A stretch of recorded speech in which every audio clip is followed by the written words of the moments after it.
Okay. All right. It's recording. Think. Yeah. Okay, so I guess we can kind of just go through our thoughts on the book or just kind of go through um just different elements of kind of like what we all chose or just like character traits of her and just kind of break it down piece by piece, I guess. Anyone?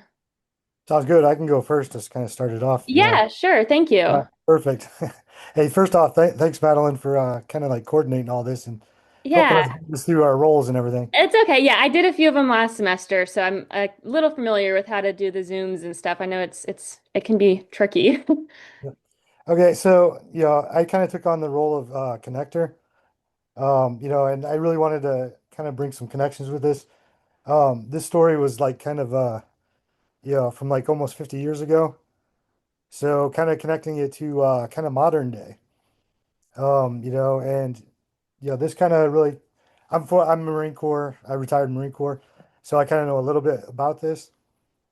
But the whole refugee thing going on, that's something similar to that just happened a couple years ago with Afghanistan. A little country nobody really knew about. Right, yeah. Families had to come over here, and there were I think I read approximately 49,000 uh, families were relocated from Afghanistan. If you didn't see any of the news footage from back then, but it got kind of pretty chaotic there at the end when the Taliban was taking back over the country. People were clinging to the sides of the plane, Oh, yeah. and they were putting as many people on the planes as they could out of Kandahar just before that.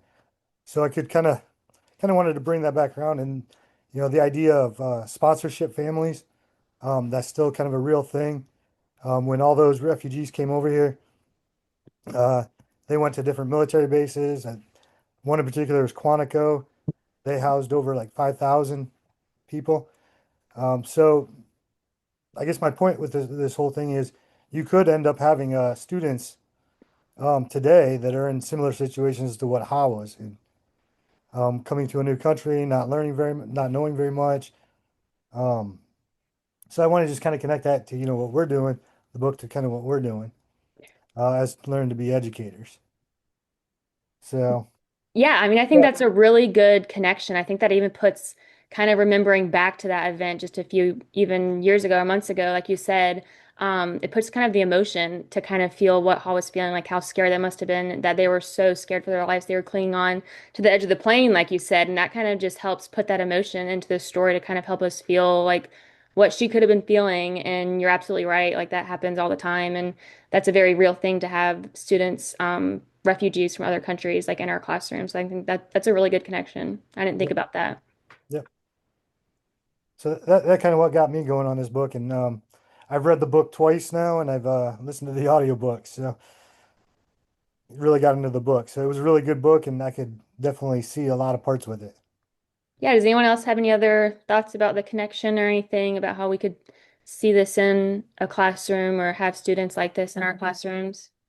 I feel like you could kind of connect it. Bullying is pretty big, and even in like early elementary, and how was being bullied. Um, so like her getting stronger and being more resilient and kind of like teaching your kids that. I'm in kindergarten, so I don't see that very often, but it's still happening. So Yeah, I think that's a really good thing. I kind of pulled a lot of themes out of this book, and I think a big one was resilience and kind of Ha's adaptation to that, like from the bullying and just the resilience that she pushes through, and just everything that holds it together is like her family and just love and that family support, like throughout the book. Let's see. So, does anyone, what else did we have in there? I know we had, who was the word wizard? Does anyone have any I cool words? Yeah, you, word wizard, but I mean there wasn't a lot of words that I just wrote right, down that kind of um like a communist like right, I don't know. I don't think I would use this in a lower grade, but right. in like fourth and fifth maybe that would be good. Um and I just kind of wrote the definitions, like a type of government where the state owns everything is a communist control. Hmm. Um, Obviously was a big one. Somebody that has to leave their country or home because it's unsafe. Um, Tet I thought was cool. I don't even know if that's how you say it. The It's said that. Thet? That. Yeah. Oh, I've Like you're saying THET. it's been wrong in my head all this whole Yeah. time. Um, that's really cool, the Vietnamese New Year. And I really thought she was funny at the beginning of the book with that. Um, Gaunt meant thin in this, and there was a couple more. Alien meaning a stranger or outsider, and displaced was really why they were refugees. Yeah, I think those are all kind of good ones to define, like you said, maybe for fourth or fifth. I was in a field experience one time where they were going through like a book that they were reading and they kept a sheet of any word they didn't know and they would look up the definitions like after. So I think that's a great idea to use that in a classroom like that. I have a fourth grader, and that's what she's doing right now. She's actually reading right now. Yeah, I Yeah, think the big words would be like communism and understanding communism. Yeah. Yeah. I mean, at almost 40, I don't understand communism, but yeah, that would be a good like separate lesson to kind of pull off of this or integrate. I know we learned about integrating other subjects into everything. You could do a history lesson on it and just more reading behind it and kind of get in another mini lesson within a book. Yeah. So I kind of wrote down a few, let's see, a few different themes that I found and just some like imagery and things that I just kind of wanted to bring up that I liked. Kind of one of the big ones we talked about was resilience and adaptation that she did.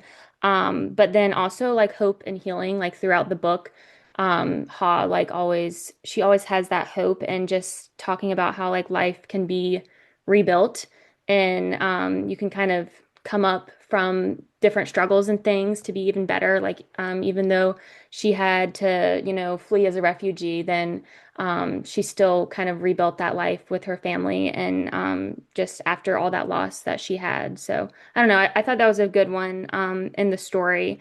And then kind of what I wrote down a symbol. Let's see.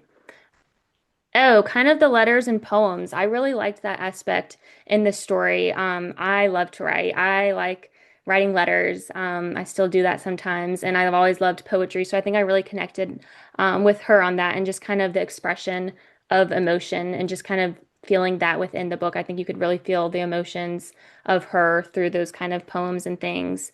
And then kind of the connection just to the past and present and connecting both of them in the story. I feel like it made it a little bit more personal in the way it was written. Yes. It was kind of like a diary, like you're reading through different things. That's, I was gonna say that too, like how she has like the different dates of when she like was writing them and stuff. And also for like a person like me, I don't like reading books at all.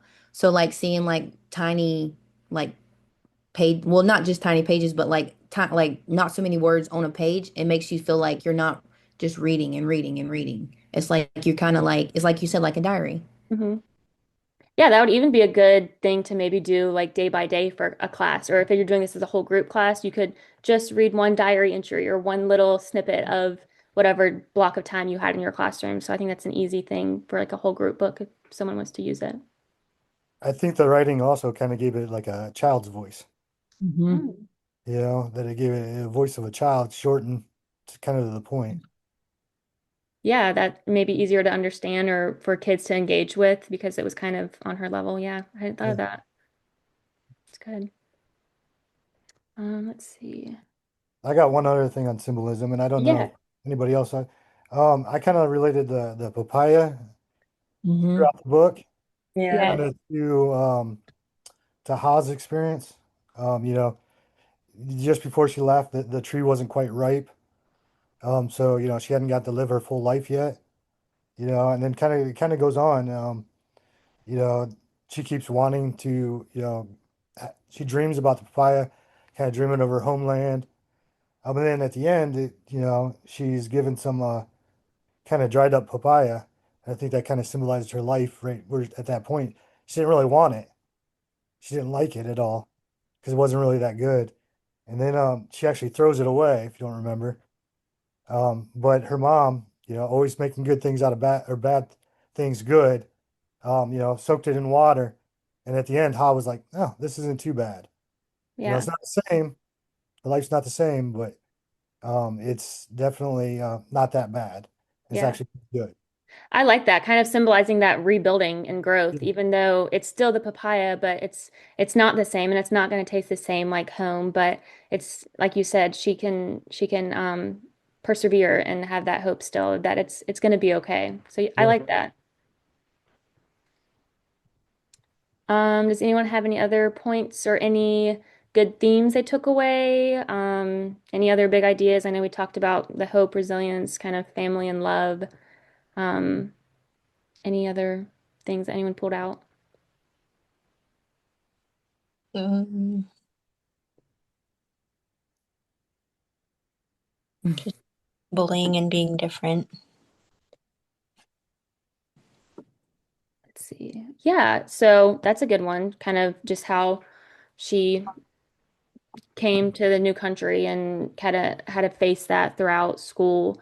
I think that's something like obviously we see a lot as teachers and just kind of like how to help a student who's new or from a different country, kind of navigate that because I think that is something that's very common that we all see in classrooms.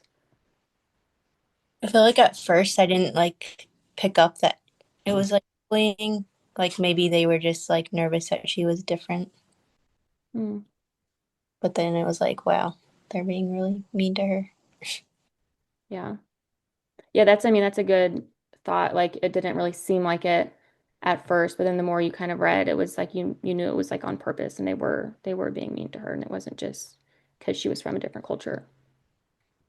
I think in Even the, oh, go ahead. I was gonna say even the teachers were kind of like mean. Mm. Yeah. I think in the, like, she thought at first, she didn't take it as bullying. She thought they were just interested in her, like, because she was Mhm. different. And they wanted to find out, was she real or not? I think she mentioned in her post writing thing. She didn't realize that it was bullying at first. They thought they were just interested in her, Curious, right? curious about her, just as she was kind of curious about the sailor. Yeah. Um, yeah, I like that about the sailor too. I kind of wrote down some of my favorite. I don't know if you guys had any like favorite little quotes or sentences or parts of the book, but I liked her mantra growth that it was like kind of in there. It was like what did it say? It was like something like I'm small, I'm strong, I'm brave or something, just kind of that she told herself, um, just to keep herself going. And I think I can relate to that, just those little things and like everyday moments that you just keep telling yourself just to keep going, keep your head up. So I don't know. I really liked that part of the story. I really liked how she went through as she was learning the language. I like how they kept going back to that. How she kept trying to learn the S's and talk, and I think those some big takeaways. We could take away too. It's more about fluency comes with talking more and more, rather than trying to get it all kind of like really correct. Just make mistakes. It's okay. The more you talk, the better it'll get. I liked how she pointed that out. Yeah, and we even kind of talked about that in our module. I remember talking about that in my discussion board, how it doesn't have to be just about, I mean, yes, you want the grammar, but kind of right off the bat, you just want that communication, that meaningful communication, and doesn't always have to be perfect, but you just want that growth of just growth from somewhere and just communicating. Yep. I thought a good quote was when she said, "I wish something about her father would appear in the classroom to see that she was trying." And I thought that was, I mean, she missed her dad through the whole book, so Right. I thought like she wanted somebody to be proud of her and like to feel kind of like understood, and Yeah. the teachers and her classmates didn't see her effort, so she wanted somebody to see that. And I also thought it was kind of funny when she shouted at the pink boy. Okay. I kind of took that as like a laugh, but Yeah, so let's see. Does anyone else have any little comments that they liked or how you think she changed like a bit in a big way throughout the book? Um, let's see what else I had. Um, One of the prompts I had was how did her relationship with her mom change throughout the book? And then I just had kind of wrote down she really depended on her at first, and then over time she could like see her strength.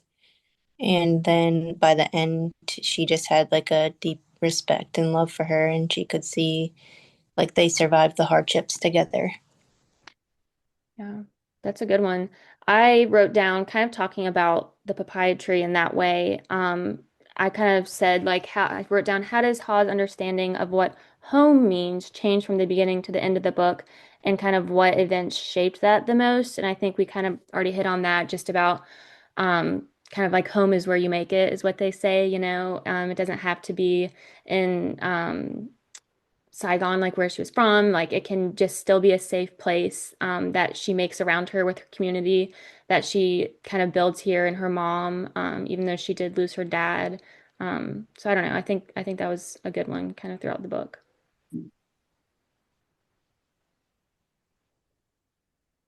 Yeah, I think mom kind of pointed that out a couple times too when they were down in the basement and well, it's more space than we had on the ship. Yeah. Yeah, so home is where, as long as they are together, I think they weren't even going to leave Vietnam if it wasn't for, if one of the sons wanted to stay back. It was they all go or don't all go. And family is the part of the home for Mhm. them. Yeah, that's a good one. Let's see. Rebecca, did you have any like little prompts that you wrote down or anything? Well, I had chose to do like the I think it was the literacy luminary. Yeah, yeah. Um, and like one of the things that I took out of it was where she said I am learning to breathe through anger, sadness, and loneliness. I'm learning to turn inside out. And to me, that was kind of like how she was showing how she like was growing as she was dealing with her emotions. And it was kind of like she was just like she was growing herself as a person, like knowing how to handle her emotions and like how to regulate her emotions, like when they were bullying her, how to like control her anger and stuff like that. So that was one of the things that stood out to me in the book. Yeah, that's a good one. Like we were kind of growing with her, reading the book throughout and seeing her kind of figure herself out within the book too. So yeah. And then I had another one that was, it said, no one would believe me, but at time I would choose wartime in Saigon over peacetime in Alabama. And that one to me was kind of like she was still trying to adapt to the life in Alabama, but like at the same time, she would be willing to put up with what was going on in Saigon just to be able to feel like home again because she was still trying to adapt to her new life where she was at. So that was another one that kind of stood out to me.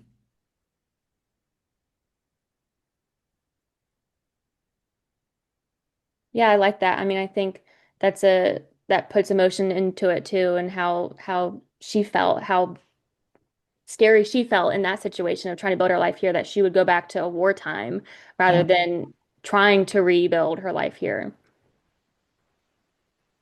Yeah, sad. Yeah. Well, does anyone have any other final thoughts or anything? I think we've covered a pretty good amount, the themes and symbols and things. I got one more like kind of connections or whatnot. Okay. A lot of the connections, a lot of things that she went through. We just got done reading the CC book. A lot of similar things as I was kind of reading it, kind of connecting it, the the way she, some of the people were talking to her, the teacher, the lady that tutored her, they all started talking out to her loud, like she'd be on the stand because if they talked louder, the bullying, there was a lot of like similar things, kind of like that I took away that kind of connected both, books to kind of get together that we just read.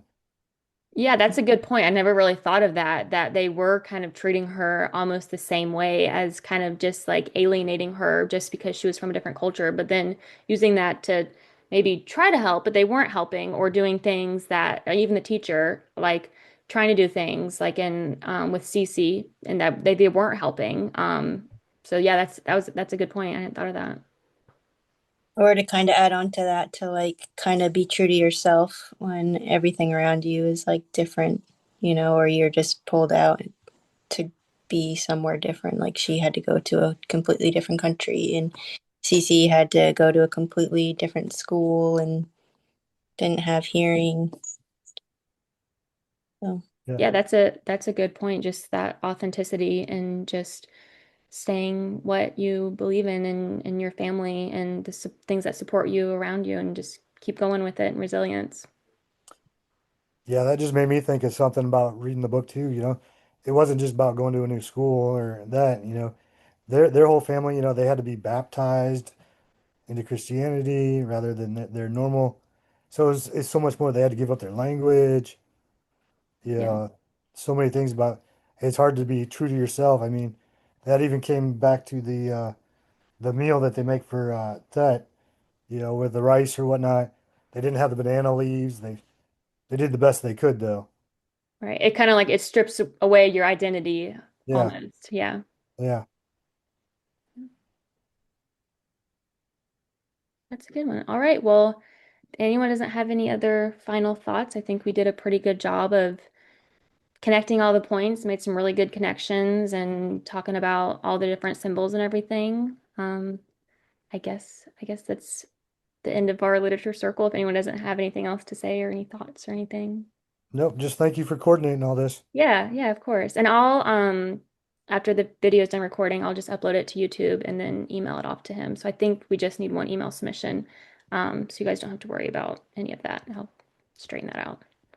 Okay. Thank you. Thank you again. I Yeah. assume you're gonna CC all of us when you send it off. Yeah, I will. I'll CC all in there, but I'll just do the one link in there. That perfect. Yes. thank you. You're Thank you. welcome. Y'all have a good evening. Good evening.